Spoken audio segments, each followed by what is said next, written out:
questions in the chat box. With that, I want to start the session with a big welcome to both our esteemed panelists today, Anita and Anupama. So probably, for people who are already familiar, Anita Kathpalia is the managing partner with ATQ Consultants. Anita has got more than 35 years of experience in operation strategy. She comes from diverse industries in retail and brand and telecom and industrial marketing. As many of you may know, she was the chief of markets at Fab India.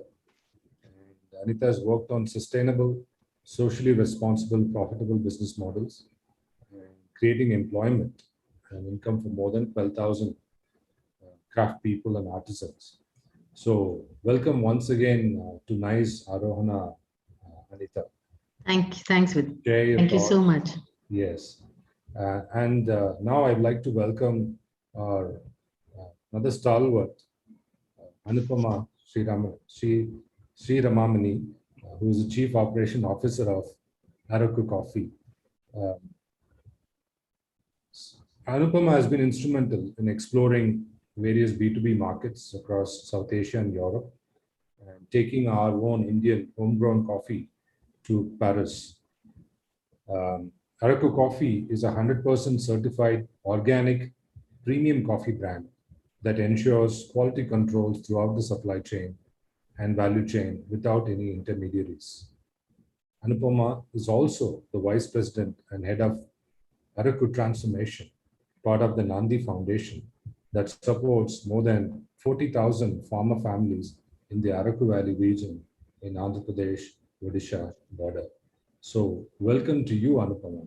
Thanks for taking time to be part of the NICE community, and welcome you both to share your thoughts on shaping customer success. Thank you, Vidya. Thanks. Well, I want to kickstart the proceedings by asking, for people who don't know much beyond the introduction on your brand journey. Anita, I want to start, given your wide experience in the retail space and your experience at Fab India, how you've grown and been part of the Fab India journey, that brand it has become today. How do you sort of view this whole Heritage India brand landscape today, right? Do you see more of it, less of it? You see a lot of excitement around it? I think that, Fab India is, let's say, a legacy or a heritage brand, whatever we'd like to call it. And I see the changing landscape today is going to create many, many more heritage brands. I think that the landscape is opening up, and we are seeing a lot of young entrepreneurs, a lot of activity, and I think that there's going to be a huge impetus to the heritage and cultural brands that we'll see in the country now. And this is across across. Yes, not absolutely. Craft-led in the no. Across categories, much like Anupama's coffee, and it'll be in food, it'll be in hospitality, it'll be in every field. So you attribute this to just a change in consumer preference or an awareness of our own culture, or it's a combination of other things too? I think that technology and the availability of technology to a very large segment of people, that's kind of opened up the mind space and the mindscape for people. And I think that's fueling the change. There's a whole different person now. We are different people thanks to the digital age and the availability of so much information on our fingertips. Fabulous. I think that's fueling it. That's my perception. Sure. I'm sure Anupama also would agree on some of those things. But I want to start by asking Anu about her own journey and the Araku coffee brand, the Nandi Foundation, and the genesis of this whole taking Indian homegrown coffee brand, which otherwise we've been like supplying coffee everywhere. As Switzerland as a country has more allocation to R&D and contributes more to value-added coffee than India does. but Anupama and Araku, stalwarts and changed some of those perceptions. Tell us more about the Araku journey, Anupama. Vidya and Anita and the audience, not many people know that Araku journey actually started almost 18 years ago. And it was a story of, with an objective to get regional transformation to a 6,000 square kilometer area called Araku in Andhra Pradesh. Araku has been and still is inhabited by small and marginal tribal farmers, and regional transformation has been on the top of our minds. And towards that, initially as we walked through and understood the region more and more, which took a while, which took many years, towards that time, it was very clear that the livelihoods of the people is what will transform the region. And towards uplifting the livelihoods of the farmers, because this is a story of all pan-India. So agriculture and small farming has not been viable or profitable. We see that all over, evidence of that all over India. And to tackle that, what we started out with livelihoods is to identify a product and which can basically be a proof of concept that small farming can be viable in India.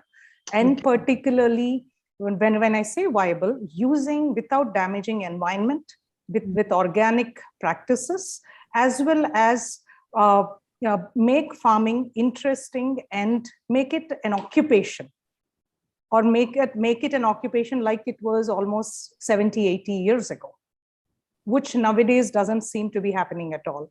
And towards this, the first 5-6 years has been towards learning.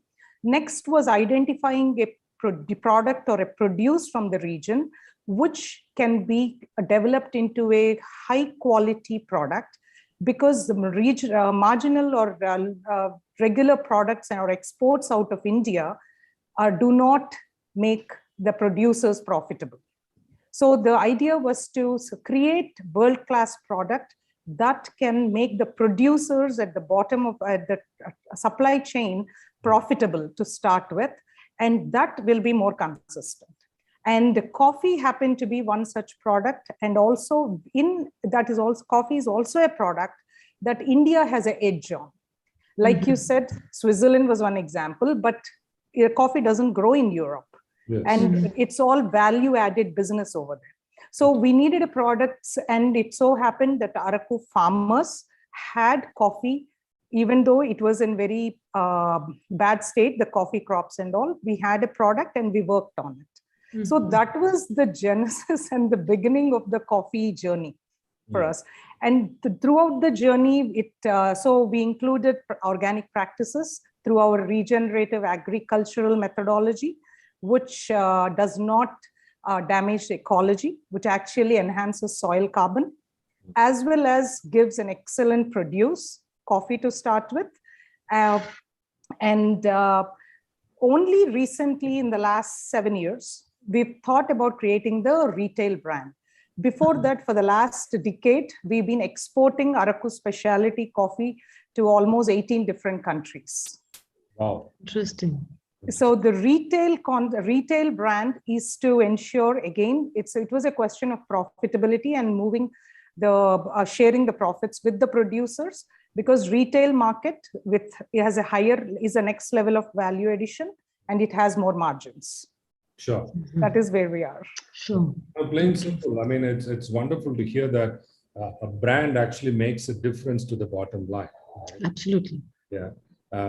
Now that sort of segues to my next question to sort of both of you, right? Because today we're talking about nice brands and shaping customer success, right? Anita, given your unique background working with, like Anu mentioned, it's kind of more a bottom-up movement that turned into a great story. It is also a supply chain story. It's also a sourcing story. It is also an artisanal story, right? And so many. Yeah. I want to sort of draw on your experience with Fab India and talk about what does it mean to be a craft-led brand, today. What is the opportunity? What is the uniqueness? How do you go about crafting a story itself? an authentic story that vibes well with consumers. Sure. So, so I sort of apologize, but I don't, I would not like, I don't think Fab India is a craft-led brand. Okay. It's just a brand that was created to, it's a consumer-led brand. There was a need, it fulfilled a need, and it, one of the sort of ideologies that it started off on was that it would work with the Indian craftspeople and it would provide them livelihood. Okay. So it all came together, but it really was a consumer-led sort of story. I don't think it was, the beginning was the craft end. It was, craft was the solution to the consumer need that was seen. No, fabulous. And it became a happy kind of amalgam of the whole thing. No, that's wonderful to hear. That sort of, means, how did you go about sort of identifying there is definitely a need in the market? I think it was an organic kind of growth. So Mr. Bissell, John Bissell, who started Fab India, he was an American who came to India working for the Ford Foundation. And he had a lot of American friends, and he found that they needed, when they came to India, the American expat needed fabric to do up his house. And that's how it all began. And daris to, put on the floor, etc. So it really began as an upholstery and a home. Surprisingly, from what it has morphed into today, it was really actually began as a home brand, primarily supplying upholstery fabric, curtain fabric, daris to the expats. Yes. And garments actually came much later. It was, I think, again, it was an afterthought. Sort of people saw John wearing kurtas and said, can we also have these? And it became a product line. So men's kurtas was, by the way, the first product line, not women's clothes. Okay, interesting. And so it was kind of an organic kind of growth that happened. And because they were operating out of their own home in Golf Links or on Mathura Road, it was there was no retail. Retail shop only came up in 1974. So it was actually just supplying. It had an export phase, and it had some internal local demand, and that's how it grew. And because there were no pressures of retail cost, etc., it grew organically and slowly, much as John's dream. And so what prompted you as a retail professional to join Fab India? And Okay, so I joined Fab India in 2004. That was when Fab India was still small. There were just 16 stores. And it was a small, so I was a little disillusionized with the corporate world. I had worked in the corporate, it was the latter half. After working in telecom and in retail for a short while, I really felt that it was not giving me the joy that I wanted from my work life. So Fab India was really, when I joined Fab India, the social story is what attracted me. Yes. It was not an NGO. It was not. It was a for-profit, business to help create livelihoods for the artisans. So that story attracted me, and I really was gravitated towards what it stood for, rather than really. And then, as luck would have it, we professionalized, and it was a small family-run concern. There was William, John's son, at the head. And there were a lot of us very enterprising young women who worked with him. And then it was William, I think, who brought about the change. He was young. He wanted, he didn't see it just as a small brand, toddling along. They were only, by that time, there were, I think, like I said, 16 stores. It was just in Bangalore, Bombay, I think Chandigarh, maybe, Delhi, and maybe Pune. Those were the only, cities. So it was his dream. He wanted to expand. He had the energy. And then once we began the expansion story, it took off. And fabulous. No, thanks for sharing that. I know the first store was an N block, and then it just sort of. That's right. Yeah. Then was Vasant Kunj. Yes. in 95. So the first store came up in 76 and the second store came up in 1995. Yeah. There was nothing happening between that. Just coming back, initially probably it was started as something for the expats. Today, the Indian consumers are familiar with Fab India. So is it with time Yes. that taste changed and then people became more open beyond Khadi and the local market stuff to buy same Yeah. sort of kurtas and jutis and other Yeah. things from Fab India? Yeah. So in the 70s, or when it was really a brand for the intelligent elite. It was the JNU, DU, IIC, that crowd was really the one gravitating towards it. And as luck would have it, those were the people who were who were the image makers. So people emulated them, wanted to follow them. And it became like we had no advertising budgets for Fab India till 2010, till the time that I left. They were really, we didn't spend a penny on advertising.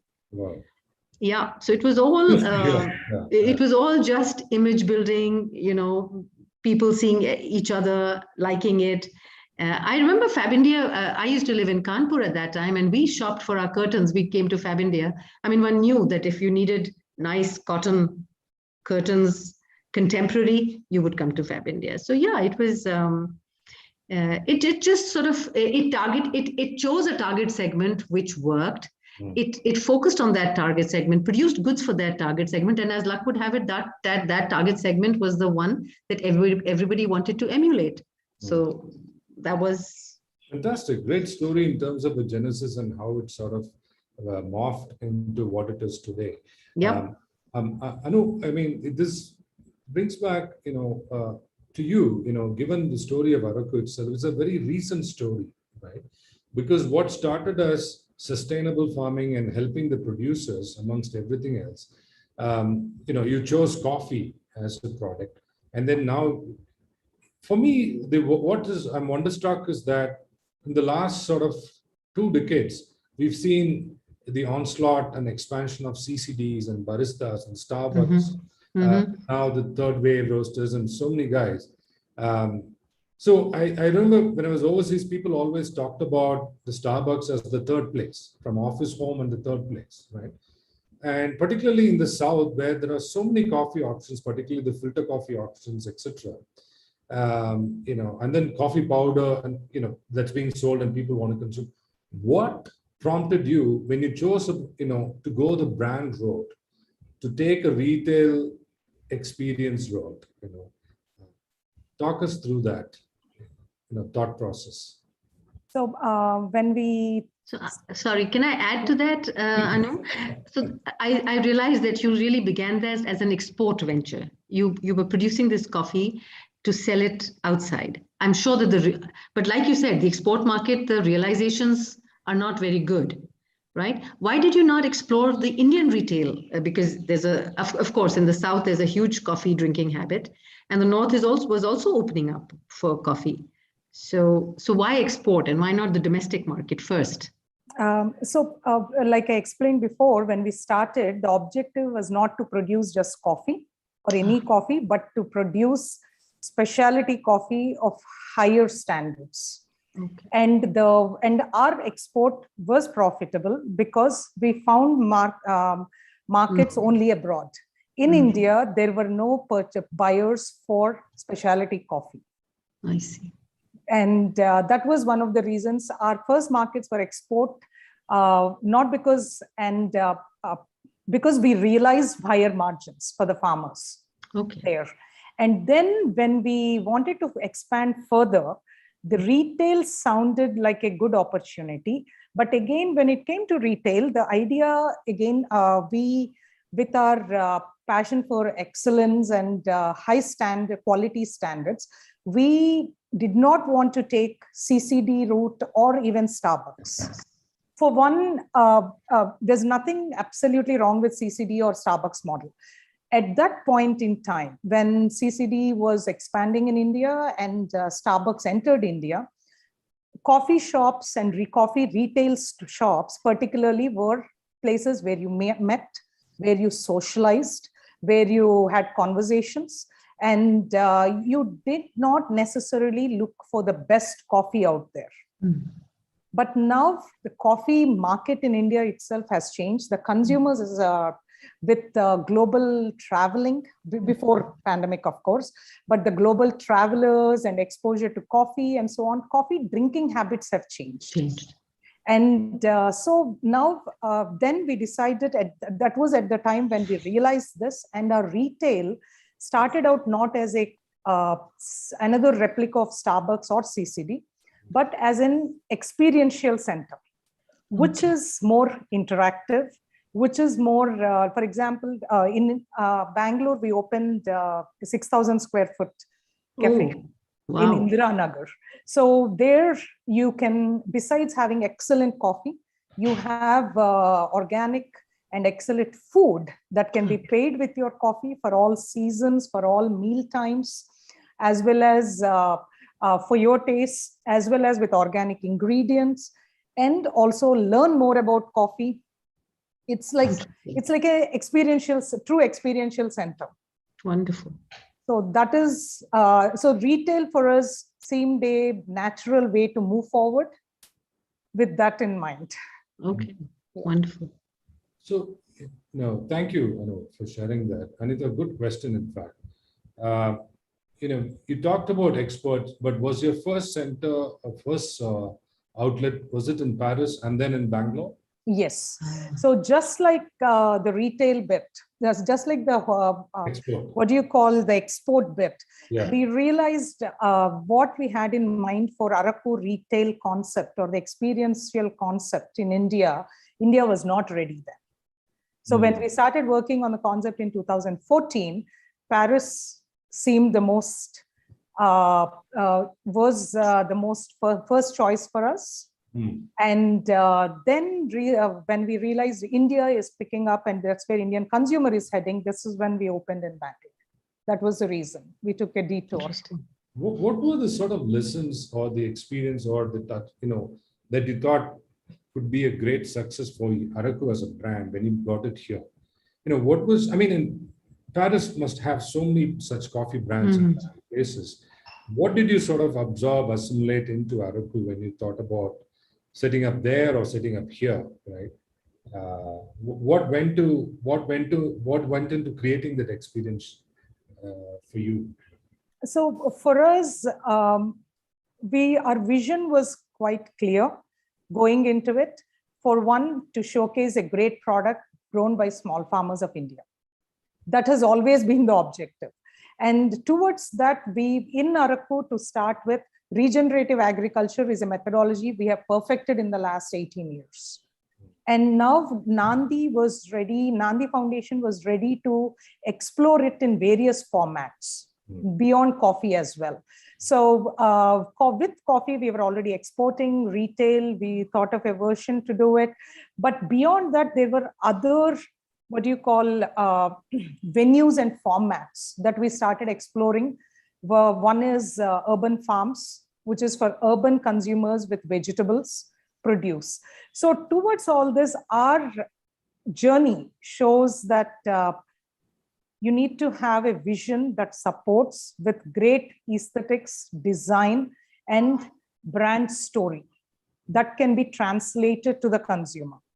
And I agree with Anita, during this whole exploration, we realized Indian consumer is ready for such an, so there was a match, literally. There was a match and the consumer reached out and we reached out at the same time. Wonderful, my goodness. A great story to see that, so now what do people come to Araku associate with? Do they associate with the producers and the supply and the sustainability story? Or they talk about a brand that has come out of India, it's gone to the world, or they talk about, say, for example, in wines, people get into details whether it's dry or wet or, or the region it has come from, Shiraz, or, drawing a parallel here, okay? Because it's a gourmet experience, preparing food with coffee, preparing food with wine, right? So I in some ways, you are shaping a new experience and coffee to be a premium experience. But I don't know beyond Robusta and Arabica what goes on, what are the other coffee varieties. But getting into the details of it, what makes up for that Araku coffee as a blend itself, right? Besides the other ambience and other stuff that goes into it. Yeah. So let me see how I start the answer. So Araku coffee itself, right?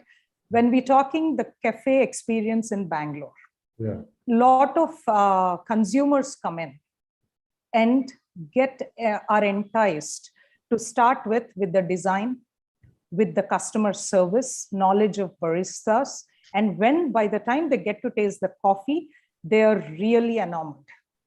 That is what keeps them coming back. Because there is a certain service element that starts from the time they enter till the time they leave. There's a huge recall value. So these are the same principles which we have extended. This experience is an extension of what you will see in Araku when you visit Nandi operational areas and farmers, meet the farmers. So when we visit Araku, that is what we bring out. You have a great consumer experience. And you also know that you're trying something new. And as a consumer, you will not be, you will not be bullied, or you will not be worried about not knowing enough about coffee. We are very open with sharing our knowledge. We are very open with sharing our information and teaching. We do have, for example, I can say our experiences include when you visit Araku Cafe, you can go meet a barista, ask them a question as simple as, I have a French press at home, which I have no clue how to use.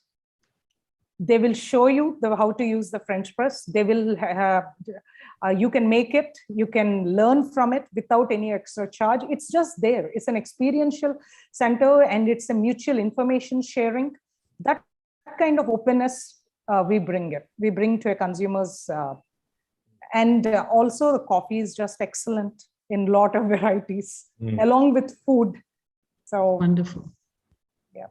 So, here, Vidya, I'd like to interject. So the point that Anu's spoken about experience, I think that's a big differentiator or creator of what we are talking about, heritage and cultural brands. I mean, the same thing applied to Fab India. Sure. The one big thing that was different about Fab India was that in finally, when we, when it was, the product was ready, let's say in 2004-05, that the store experience of coming to a Fab India was wonderful. We created these warm stores, and these were full stores. So you would have garments, you would have home, you would have, you would see some table mats, and you'd say, oh, I think maybe we need to buy those, and you'd see a nice lamp. So it was a very cohesive and a very, very nice experience. And there was a lot of cross-selling and upselling that was possible in this kind of a store environment. Unlike today, let's say, where there's just a garment store or just a home store, the fact that it was a ubiquitous kind of space. Yes. And the experience of shopping at Fab India was phenomenal. I mean, that was the big response that we used to get from our consumers, that they loved coming into a Fab India store and just browsing around and having a good time with it. Yeah, that was what I was going to ask, right? When you looked at these store expansions, how did you even arrive saying that, they're coming for curtains and home decor and kurtas?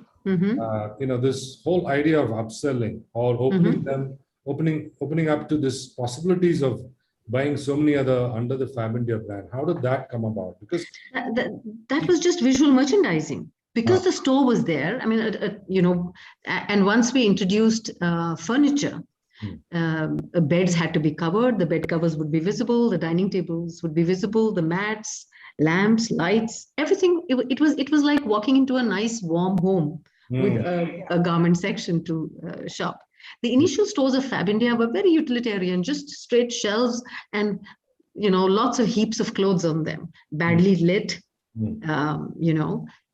But then, once we realized that we had retail aspirations and we were going to create a brand of it, then the stores became really lovely.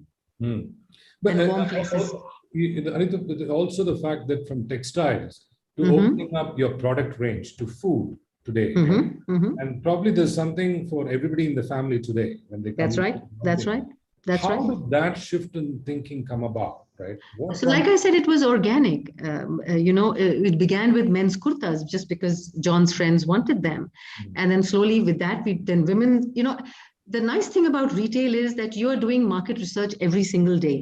Yeah. You don't need to get in a market research company. You have to just listen to your consumers. You have to stand in the store and watch your customers, and everything is pretty much revealed to you. Yeah. So you realize that then there was a demand for women's clothes, and then slowly for children. And of course, there's a certain amount of dreams and maverickness of the founders, like let's say William. Yeah.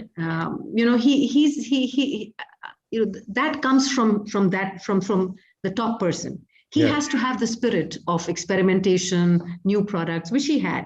Yeah. And in fact, there was a Fab Cafe that was launched in Delhi in N Block Market in the early 2000s, I think, which didn't do well and finally was closed. But it was a dream, and now it's evolved, and now there are Fab Cafes also. So there's a time and a place for everything. So similarly, it was again William's lifestyle and his belief in good living, in healthy living, made us move towards organic foods. So it's. Yeah, and then the pricing itself, there's an element of premiumness to everything in terms of pricing, right? So did that sort of, like in the Araku case, there's a clear case of they wanting to fund and support the producers, right? Yeah. And therefore, and also create the retail experience. So a lot of what was, because it came from the producer side of things, it's a slightly different story in that sense. But like you said, Fab India is a consumer story. How did you decide to have that sort of premium positioning to everything that you did? Right? Okay, so again, sorry if I may correct you. Fab India was never is not a premium brand. It's not a luxury brand at all. It's a great value brand, and has always been. It was. I know that currently the comments are that it's a little pricey, but in the 2000s it was great value for money.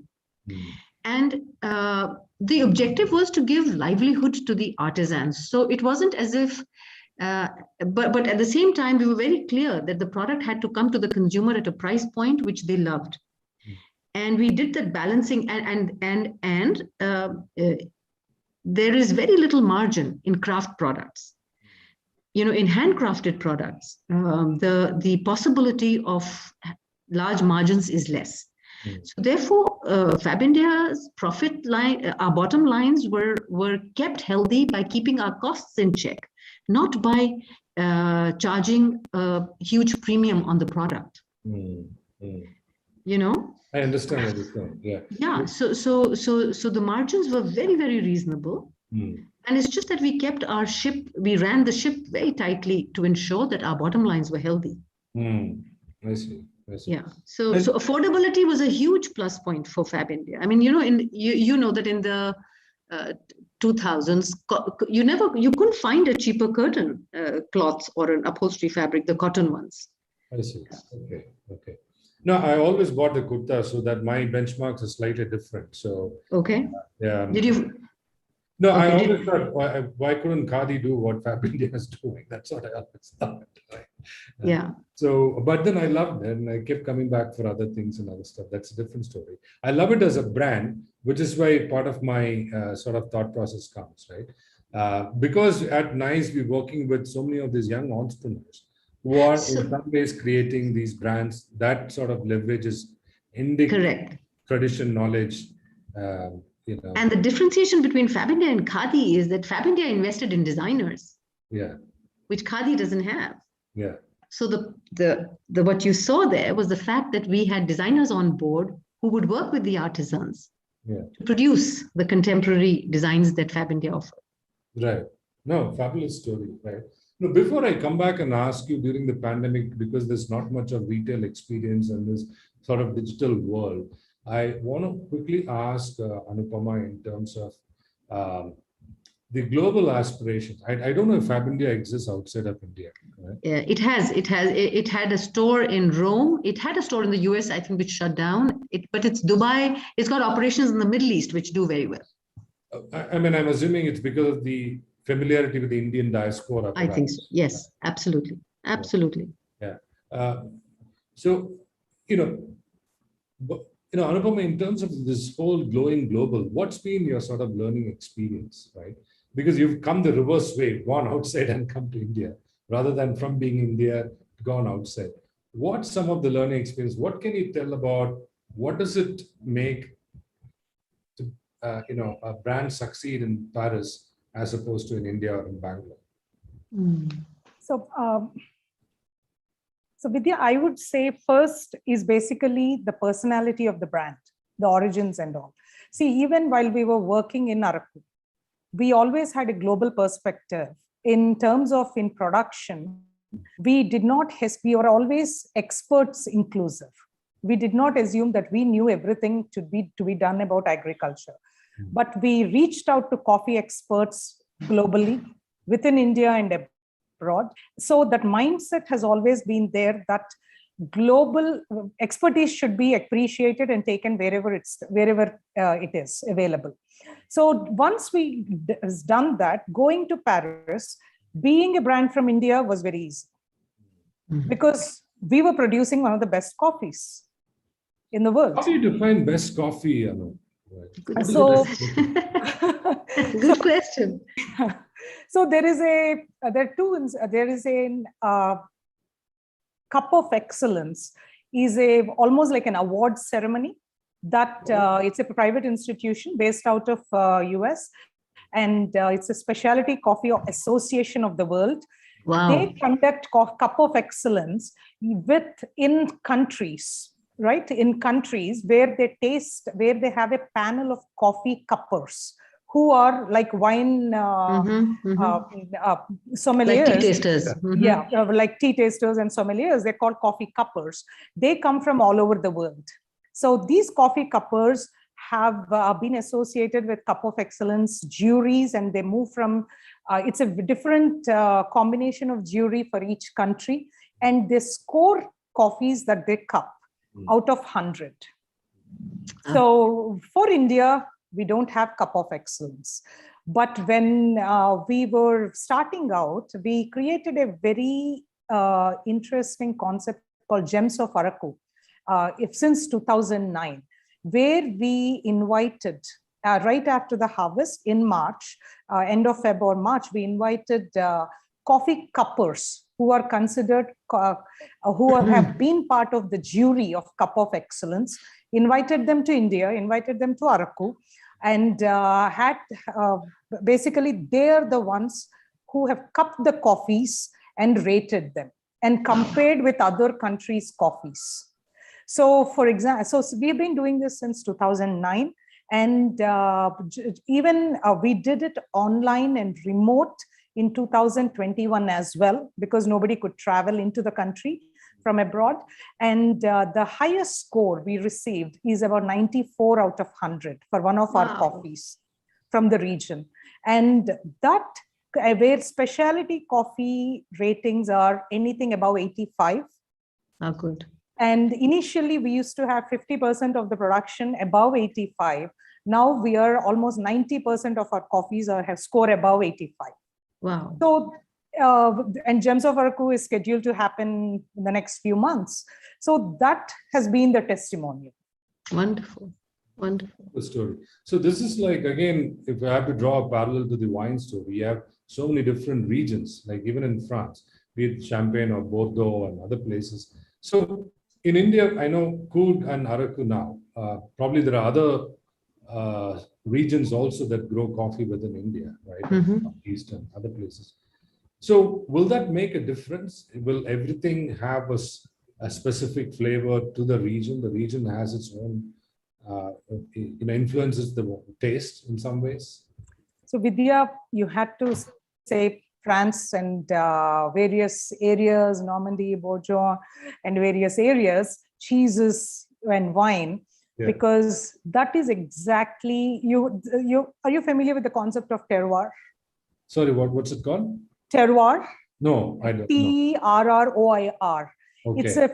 It's a wine-related term. Okay. And why different regions of wine have different taste profiles, how experts can identify. And then we took that concept to India. In India, we are all familiar with terroir concept because we all have mangoes that are specialized to certain regions. We all have fruits and various kinds of pulses, millets. India being vast country, we can relate various produce that is specialized in specific pockets in the country. Yeah, mangoes. Mangoes is the biggest. Mangoes is the best example. Yeah. So the same concept, definitely Coorg has its own flavor, Araku has its own. So with experts since 2009, what we have learned is Araku, by the way, has only Arabica coffees. We do not have any Robusta. Okay. Only Arabica. You asked me before, and then within Arabica, Arabicas from Araku are very low in acidity with spicy notes. That has been our standard profile. Okay. That's the profile of coffee compared to Robustas and other regions' coffees. Our Arabicas are very less acidic. I see. So that is what draws various buyers back, because we've been exporting for 12 years to 18 countries. They keep coming back for more. So just a quick question. Will that mean that how you consume coffee also makes a difference? I mean, yes, the decoction and the press and the South Indian way of making decoction, and then the instant coffees, right? So within Araku region, we went deeper using the concept of terroir. We found that certain plots, Araku is a hilly region, right? It's not mountainous, it's hilly region. So hilly regions automatically means some plots have south exposition depending on the direction of the farm and so on. So we literally use the terroir concept. Geo-mapped all the farms. We have certain terroir concepts, which within Araku coffees, we found there are various profiles that can be replicated, that can be consistently maintained. So that is where the coffee comes to in the cafe, and you can actually taste it when you drink the coffee. Fantastic. Thanks so much for sharing. I think I didn't know so much that goes in. So we'll start the Q&A session right now. We have about 10, 12 minutes or so. I've got some questions in our chat box. This is something that I also wanted to ask, and there's a person called Swaras who also wanted to ask. You both brands, talked about Fab India, and Anita, I know you've gone beyond Fab India into a consultant, and you looked at the whole retail space and the operation side of things, which is equally more important, which nobody gets to see or hear. And you touched upon, and Anu also touched upon. In the sort of pandemic mode, and all things were shut and things have shifted to digital, that's what we've been hearing. Both, a heritage brand that needs to touch and feel in a store, and a coffee brand that has to be, you have to go to experience. What does the shift in digital mean in taste and consumer preference and as a brand story? Or for our community, what does it mean when you have more digital? What does it mean? What shapes a brand? Anu, you want to go first? You want me to go first? Go ahead, please, Anita.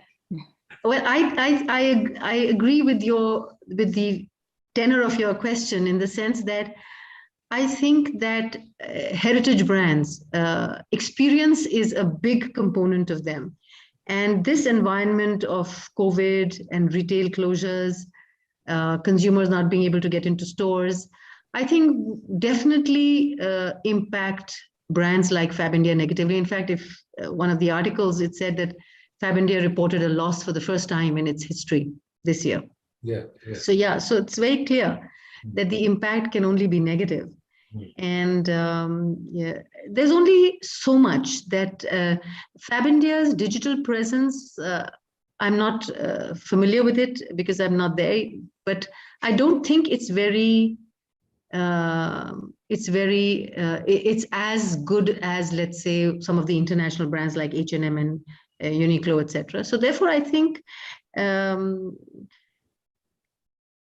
also personally, I think that, it's very difficult for a brand to straddle both ends, be a great digital presence and be a great brick and mortar stores. So Fab India till now has been the best brick and mortar presence that they can have. So it's a difficult transition to make, and I think they must be making it. But I'm sure they're suffering in the time being. Sure. Anu, your thoughts on this, because you're in a sector that is completely experience-led, right? Yeah. But I don't know, you have Araku coffee that is, you can buy, I don't know. I know in Paris, it is a sector, it is a sector that is completely experience-led. But on the same lines, coffee is a necessity. It's a daily necessity. It's for many of us. Yeah. And food and beverage during pandemic particularly has exploded. The market has grown almost 4x in tea, coffee, and food. So if the taste is good, and with the right tutorials, if the consumers found that they can replicate this taste of in a store, they were happy with purchasing the coffee and making it at home.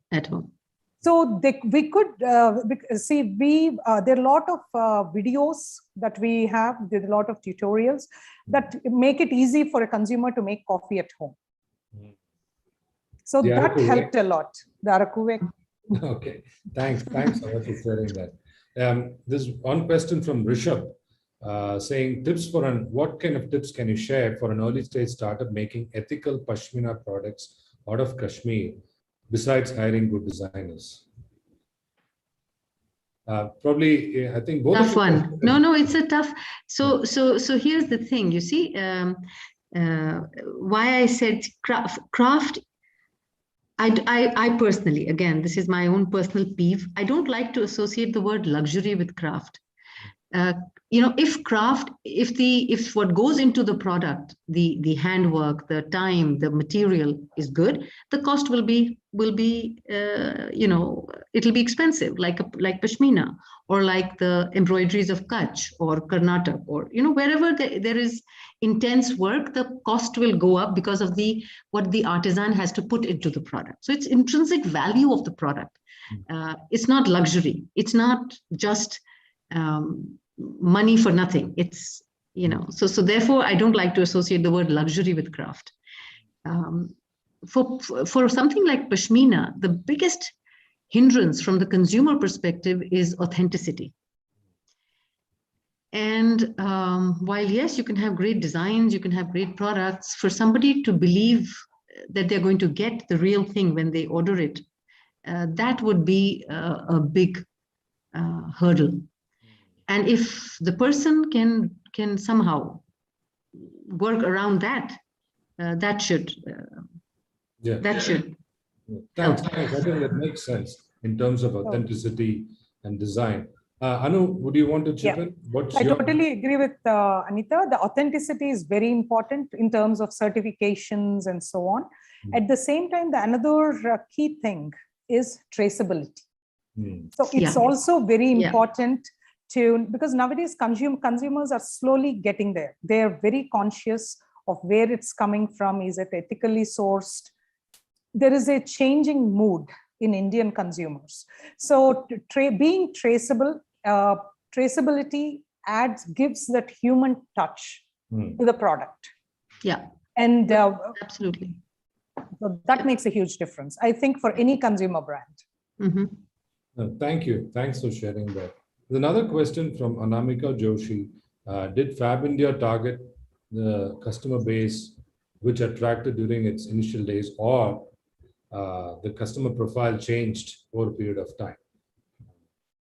So what it means is initially you had those image makers and all of that. Correct. Did you see more of those happening over a period of time, or did you make products that appeal to different No. So the target segment of, you see, the people that they targeted, the intelligentsia, the elite, that segment has aged and is now a limited consumer for Fab India.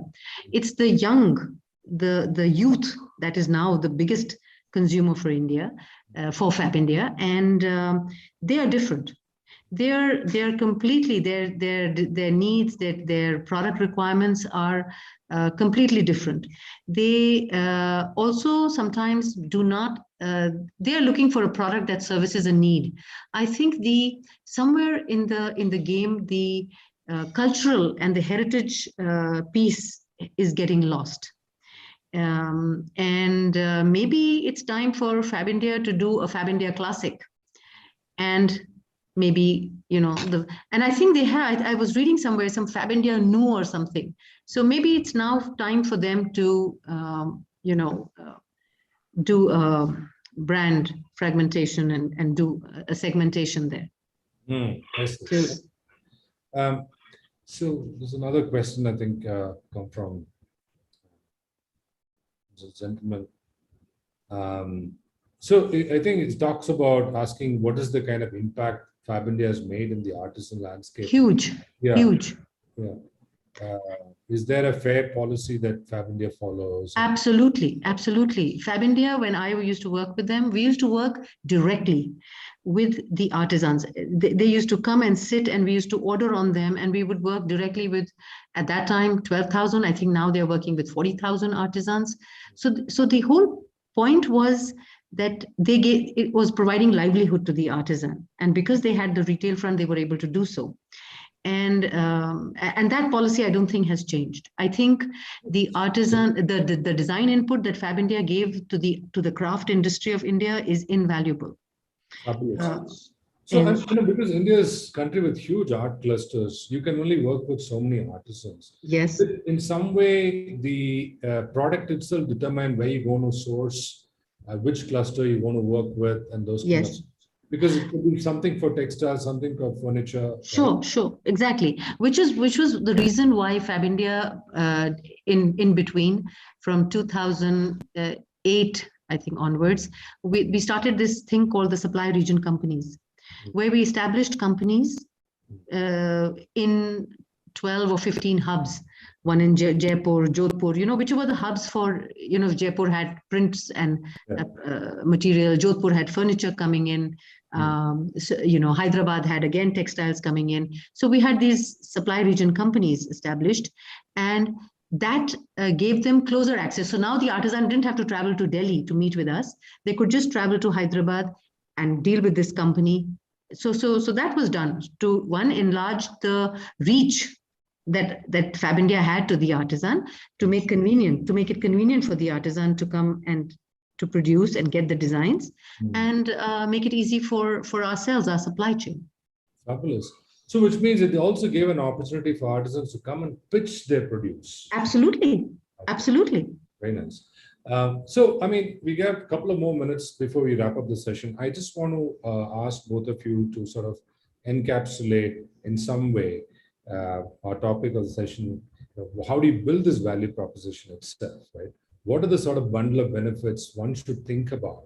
Either it could be a collective like Fab India, getting it, sourcing it, and then building this product marketplace. Or it could be an Araku, which knows where it's coming from, origin, and then there is a level of authenticity, particularly in the context of these heritage brands. What would be your sort of 2-3 things that we go into, thinking and process and designing this value proposition? Sorry if I may go first. Yeah, please, yeah. I think to have a great product, to keep the consumer in mind constantly, and to be constantly in touch with the consumer to understand what they are wanting at any particular point in time, and the experience. If you can get these 3 things right, I think you're pretty much. Anu, please don't say same things. No. Along with those, I would like to add. Yes. We need a great team to get the product out. Right from the beginning of supply chain, producers, investors, retail teams, and the core teams for all the functions, you need to have somebody invested. You need, see, I would consider all of them partners, equal partners in a venture. Absolutely. When we do that, as an entrepreneur, all I would suggest is do not hesitate, or I would say, do engage partners that have similar goals and value added propositions in mind. Absolutely. Do not settle. That makes a huge difference. And Araku has been extremely lucky in that aspect. And to be backed by investors, to be associated with producers that are so passionate, and the teams of agronomists, global experts, that makes a world of difference. And now, of course, in the retail space, the baristas. The people. I agree completely with Anu. People are also very, very critical. Having the right people. Absolutely. Thank you so much, both of you. Thanks for your time. Thank you, Vidya. Yeah, the community. So Vidya, just one thing. Sorry. Yes. There was a question from somebody, I'm looking at it. How do we transition from filter coffee to coffee varieties? Okay, I would please just take it. say, Yeah. I would just say, send an email to us at arakucoffee.in website. We'll have somebody reach out to you so that your transition, we will make it easy. Lovely. Yeah, I'm going to reach out to you to find out. Me too. I'm also going to reach out to you. Anytime. Anytime. On that happy note, thanks so much for your time. I'm sure everybody had so much fun listening to you both as much as I did, and hope to see you all again soon. Right? Thank you. Thank you. Thank you, Anita. Thank you, Vidya. Thank you. Bye. Bye.